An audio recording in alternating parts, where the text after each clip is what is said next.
Karena kita lihat konflik sosial di Republik ini bukan didominasi oleh pilkada, tapi didominasi oleh apa? Elit politik yang tidak punya komitmen. Jadi jangan salahkan perbedaannya, salahkan mereka yang elit-elit ini. Karena kultur elit kita, mereka tidak paham politik, mereka punya orientasi kekuasaan, korup dan garong. Kalau selama motivasi politik yang ngegarong, ya nggak mungkin Pak. Kita lihat. Cyber TV, inilah saluran pemersatu bangsa yang menyatukan semua elemen, semua anak bangsa. Nggak ada lagi perbedaan karena kita penganut Bhinneka Tunggal Ika. ILC, Indonesia Leaders Club, ajang yang menyaring calon-calon pemimpin masa depan. Bang Noel adalah salah satu pemimpin aktivis 98 juga, 98? Aktivis 98 dan sekaligus salah satu yang mendukung Presiden Jokowi dengan jaringannya. Namun hari ini kita bukan bicara soal siapa 2024. Boleh jadi mereka adalah salah satu kandidat yang akan menyokong siapapun yang nanti di 2024. Hari ini kita mau gali Anda berdua sebagai pemuda. Ayo usulin dong buat perbaikan bangsa. Ya. Silakan Bang Noel. Gini. Bangsa ini kan didirikan dan dibesarkan oleh sejarah yang luar biasa. Tadi disampaikan Mas Teddy, ada semacam sebuah anugerah yang diberikan oleh Tuhan terhadap bangsa ini. Di mana bangsa kita dibesarkan oleh doa-doa para pahlawan kita. Yes. Tidak itu doa seorang kiai, seorang biksu, pendeta, atau para pastor agama yang ada pastor. Artinya bahwa perbedaan itu adalah sunatullah ya. Betul. Karena Tuhan memang sudah menciptakan yang namanya perbedaan. Dia yang menciptakan kok gitu ya. Tuhan yang menciptakan perbedaan itu. Lalu kenapa kita harus terlalu jauh merampas hak Tuhan itu sendiri? Ya. Ajib. Dan ini bahaya sekali, bahaya sekali. Saya orang yang pertama, saya bukan seorang teolog atau saya bukan lahir dari keluarga santri, tapi saya sangat memahami substansi soal perbedaan itu sendiri. Karena memang itu udah produk Tuhan. Bagaimana orang menentang produk Tuhan ini? Jangan dong diambil hak Tuhan itu bahaya sekali. Itu lebih menistakan lagi. Nah makanya saya dulu pernah sedikit cerita. Saya dulu pernah menyesal dengan nama saya sendiri. Immanuel. Nama saya Immanuel Ebenezer. Lantas saya lahir di tempat mayoritas orang Islam semua. Semua Muslim. Keluarga beliau dari pihak wanita Betawi asli Betawi loh asli. ya. Tetangga sama gua kakeknya nih. Kakek Lurah pertama di Tanah Abang. di Tanah Abang nih, jadi ini leluhur kita tetanggaan. Jangan saudaraan nih kita. Jangan. Sama novel Bas Mukmin tuh. Oh, iya. Sama tuh kita ternyata deket-deketan tuh. Tamburan dia. Saya cerita soal nama saya Immanuel Ebenezer. Saya berpikir tentang nama saya ini udah kayak nama kutukan. Bahaya banget, saya tinggal di mayoritas penduduknya Muslim semua. Nah faktanya malah saya dibesarkan oleh kiai-kiai. Dibesarkan oleh tetangga-tetangga saya yang seorang Muslim yang taat. Gitu loh. Makanya saya bilang, aneh. Saya bilang kalau Anda semacam pergolakan atas nama agama. Iya. Saya ini orang Kristen yang nyari. Iya. Dibuntut. Gimana enggak lingkungannya Betawi? Nah, iya, makanya saya bilang, aduh ini ada Bayang apa? mengaji. Makanya saya merasa kaget kalau ada orang membawa agama-agama paling berkaitan dengan Islam. Saya bilang tidak begitu. Islam kan diajarkan soal konsep Islam rahmatul lil alamin. Betul kan. Rahmat buat semua. Kasih Nah, makanya saya sayang. kaget. Ini orang ini siapa? Dari mana? Kok begini sekali? Kok dirusak sekali?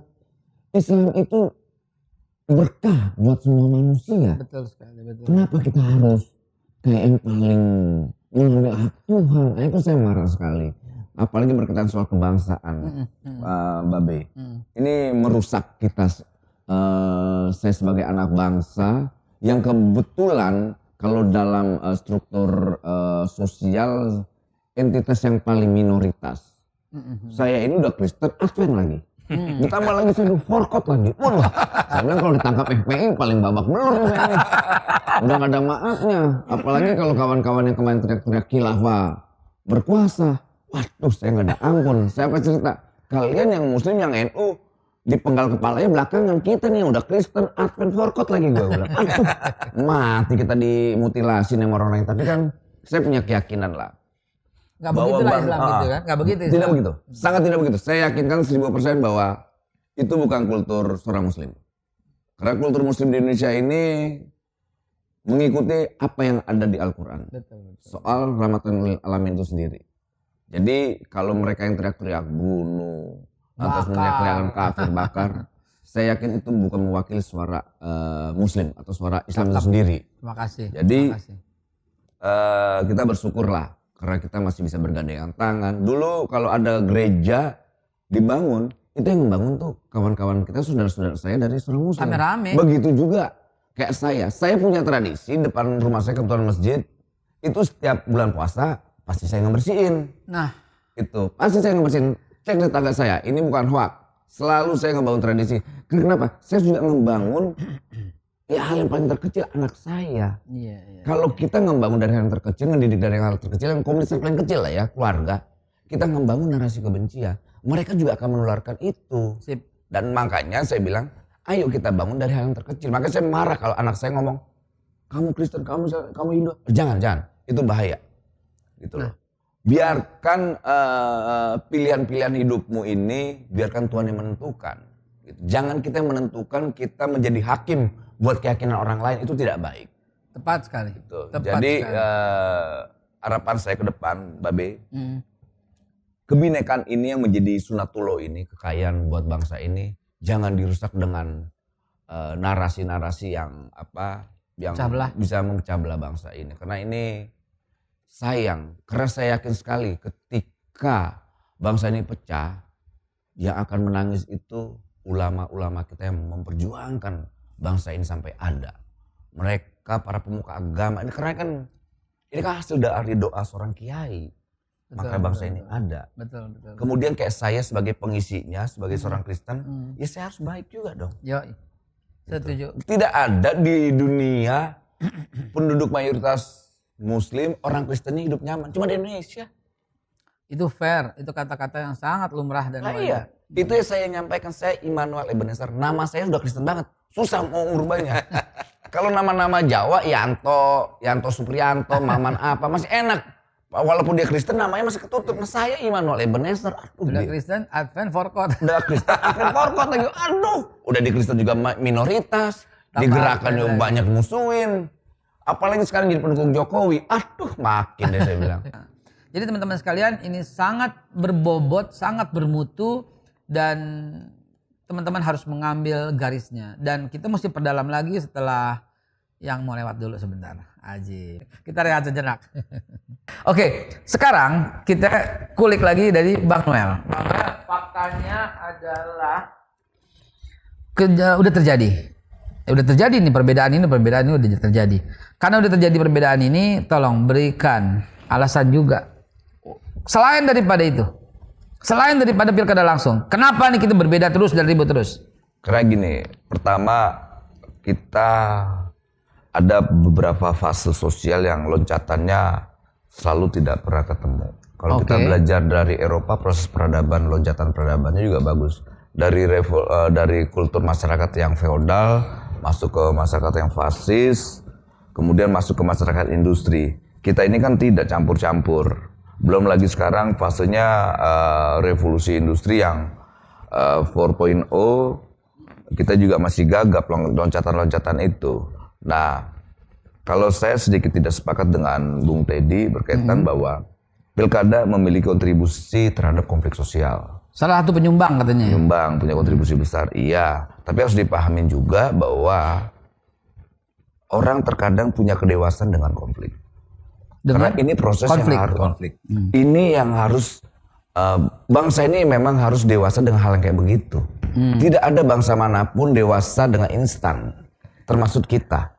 Kita dari kecil aja untuk menjadi besar itu prosesnya dari jalan merangkak, jalan jatuh, merangkak lagi jatuh sampai jalan yang sempurna sampai detik ini. Dan begitu juga kesuksesan seseorang itu selalu melalui prosesnya kegagalan, Pak. Pasti ada sebuah konflik di situ. Entah itu konflik batin, konflik apa dan semua. Artinya harus dipahamin bahwa konflik itu menentukan seseorang itu menjadi maju atau tidak. Nah, tergantung sikap kita. Kalau kita memahami konflik itu sebagai membuat kemunduran, ya orang itu bodoh. Oh. Gitu. Jangan dianggap konflik itu malah membuat kita mundur. Kan tadi kita sudah sepakat bahwa perbedaan itu adalah sunatullah. Gitu. Nah, tinggal bagaimana mengemas perbedaan ini menjadi konflik yang fisik, mencaci maki atau apa. Sekarang gitu. gini Pak, mohon maaf nih, saya bertanya lebih lanjut. Apakah bangsa kita sekarang ini udah siap dengan yang langsung? Sebab yang langsung membuat suara satu orang profesor, doktor. Dengan maaf, saya bukan mengecilkan satu profesi, minta maaf ya.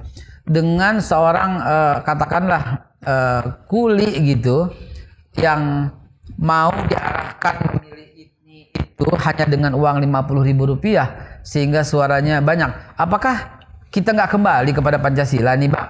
Iya. Kan bilang kan perwakilan, Bang. Iya betul, kita setuju dengan itu. Tapi harus dipahamin juga bahwa kita kan nih diapit oleh rezim yang menurut kita saat 98 yang sangat otoritarian lah, rezim kegelapan itu, yang dimana negara selalu mendikte apa yang dilakukan oleh masyarakat itu sendiri.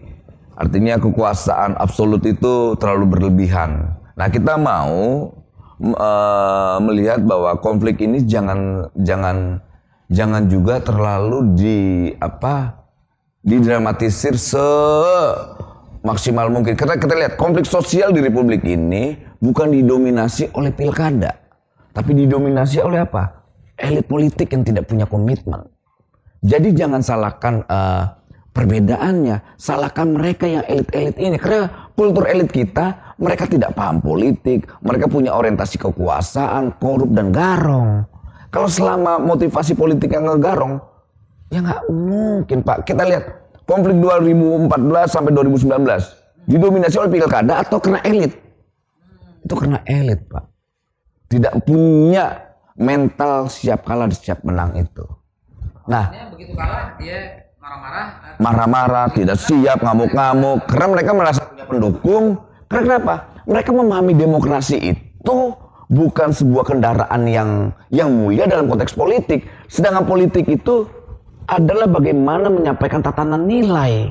Faktanya gini, waktu kita open ya, tapi tanpa menyebut nama, si A dia mengeluarkan duit banyak, ternyata dia kalah dan dia marah-marah. Bahkan sumbangannya tuh ditarik lagi. banyak. Ditarik lagi semua. Gini. Artinya kan dia tuh mengeluarkan duit, bayar orang, bayar si A, bayar si B, ngasih yayasan ini. Bayangkan, ada ngasih yayasan berasnya ditarik lagi. Ada ngasih karpet masjid, karpetnya digulung lagi, dibawa pulang lagi. Nah, fakta itu satu berarti ada 10 yang nggak diberitain, mungkin ada 20 yang nggak diberitain di pelosok-pelosok. Artinya pilkada langsung itu belum siap karena masyarakat tergiur dengan uang Rp50.000 dan Rp100.000. Jadi kita kembali ke perwakilan. Kalau umpamanya Bang Noel bilang ini karena elit politiknya juga. Jadi kita punya urutan pemecah belah bangsa saat ini, ada elit juga ada penyebabnya gitu loh, misalnya atau pilkada langsung diantaranya. Kalau kita melihat ada dari hukum kausal sebab akibat itu betul. Tapi harus dipahami juga bahwa tadi kembali pada kultur kita yang tadi Mbak Hakel bilang tidak siap. Memang semua tidak akan pernah siap Pak. Bagaimana kalau kita menghadapi 4.0 ini, 4.0 ini? Ada yang siap, ada yang siap juga Pak. Ini lebih era keterbukaan. Kita bisa disanksi itu di media sosial seperdetik tanpa ada proses hukum. Itu lebih ngeri Pak, sanksi sosial itu dibandingin saksi pidana.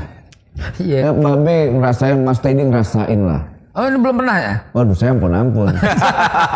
Kan salah satu temannya beliau yang laporin saya ke Polda, ke Mabes. Siapa itu waktu itu? Oh, Novel. Oh, laporin. Tapi kan menjadi teman semua. Nah, itulah akhirnya apa? Jadi temannya di sini. Orang-orang yang dewasa itu memahami perbedaan itu sebuah kekayaan, Pak. Saya dengan Babi secara pandangan politik beda. Tapi apa? Saya menghormati karena sampai saya orang Indonesia. Saya juga. Kita punya kultur. Kultur itu harus kita jaga, saling menghormati yang lebih tua, itu hal yang mulia Pak. Nah, kultur itulah yang hari ini mulai digeser. Karena kita lihat bahwa Indonesia selain SDM, SDA-nya juga Pak luar biasa. Oke. Oh iya dong. Kita manusia-manusia unggul, manusia-manusia tangguh Pak. Bayangkan berkali-kali bencana, kita masih bisa ketawa-tawa Pak. Dan ini ada sebuah cerita ketika gempa di Aceh dan di Jogja, dokter psikolog, dia coba ingin menjadi relawan untuk mendampingi orang-orang yang stres, datang dia ke Aceh. Dia pas sampai Aceh ngeliat orang-orang Aceh itu kok main bola, yang satu main apa, dia yang gila. Dokter psikologisnya yang gila Pak. Begitu juga waktu di Jogja, dan ini fakta, cerita fakta. Bang Noel, saya konfirmasi, mumpung lagi seru-serunya. Pemirsa, saya juga diundang sebagai motivator untuk korban bencana. Dan akhirnya saya tidak ngomong apapun di sana, cuma ketawa-tawa bareng mereka. Tapi nggak sampai gila. Betul, confirm apa yang beliau katakan. Abis gempa mereka masih bisa ketawa, bercanda, dan itulah bangsa Indonesia. Kurang tangguh apa ya kan? Jadi saya bilang, kita kaya secara SDM, kita orang-orang tangguh. SDA luar biasa juga. SDA-nya apa lagi? Bangsa kita ini bangsa seksi Pak. Semua, ya saya yakin lah ya, ada negara-negara atau orang-orang di luar bangsa ini yang punya ketidaknyamanan karena keunggulan bangsa kita. Baik sumber daya alam, sumber daya alam dan manusianya. Jadi saya masih punya keyakinan ke depan nanti bangsa ini akan maju. Karena gini, sebuah bangsa akan menjadi besar ketika dia memulai proses Pak.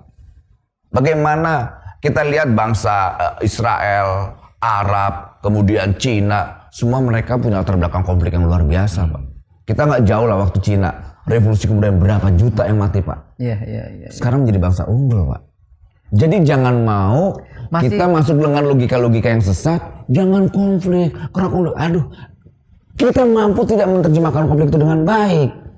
Gitu. Jangan konflik itu kita kapitalisasi untuk melakukan kejahatan yang lebih ngeri, lebih berat. Itu kejahatan elit lagi. Nah, iya, makanya saya bilang kayak Babe, kita secara pandangan beda. Tapi kan saya ketemu. Loh, asalnya apa? Ada salahnya kok kita gitu kan? Iya, Pak, ada sisi yang berbeda pasti Pak. Tidak mungkin tidak. Pasti ada juga sisi yang sama. Nah, kenapa kita tidak negosiasikan sisi yang sama? Iya. Oke. Misal Babe tidak suka dengan Jokowi. Oke, saya suka dengan Jokowi. Problemnya di mana? Gak masalah dong. Pertama, perbedaan itu dilindungi oleh konstitusi. Selain itu menjadi sunatullah itu sendiri. Makanya saya juga kaget kalau ada perbedaan, orang kenapa harus lebih mendalam perbedaannya. Berarti orang yang tidak siap, bukan kitanya, orang itu yang tidak siap. Bangsa-bangsa yang berkualitas itu harus siap dengan konflik. Nanti di buku akan saya tulis, salah satu yang membuat bangsa terpecah itu adalah keserakahan elit. Ya, itu dari Bang Noel Ebenezer. Karena beliau nggak nyaman dengan nama lengkapnya, maka kita panggil Bang siapa ya? Bang Yanto, Suyanto tadi. kita rehat sejenak teman-teman sekalian.